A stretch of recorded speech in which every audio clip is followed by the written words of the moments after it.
We're just getting ready in the room here. Just introduced a case with Casper. So this is a lesion, a lesion in a Barrett's esophagus referred by a colleague from another hospital.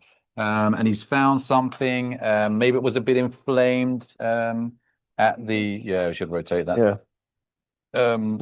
He's found a lesion, something he thought was maybe inflammation, wasn't sure, at the gastroesophageal junction, and so it's for us to make an assessment. And patient is just having a bit of an issue here, so we're sorting out the anesthetics. But I don't know, Maria, can you give further comment on the case and what exactly the referrer found? Yes, so basically it was done a gastroscopy in October, the 31st of October, for iron deficiency anemia. And the gastroscopy report said there was a gastroesophageal reflux GERD grade B with a focal depression. Therefore, they did biopsies, and the biopsies showed high-grade that high-grade dysplasia or varicose carcinoma cannot be ruled out with certainty.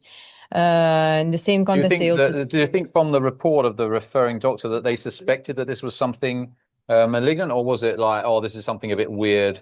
Maybe it's inflamed. We'll biopsy it. That was it, because they described the reflux esophagitis and then said maybe there is something a bit depressed, not sure. Well, biopsy, because obviously when you biopsy something is to exclude that there is another pathology you cannot interpret, I think, from referral center.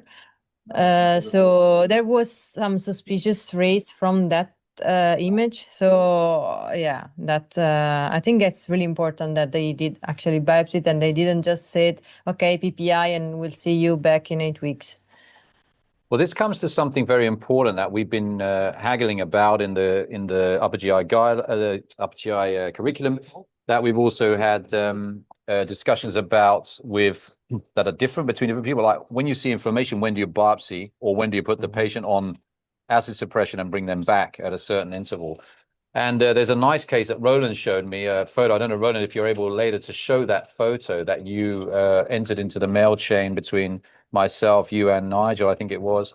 That's a very nice photo that we can bring to bear with this case to discuss when actually you should biopsy, when it's very clear you should biopsy, when it's probably doesn't matter, and when you definitely don't need to in the case of esophagitis. And hopefully we can bring that out from this case, because I think that is very difficult.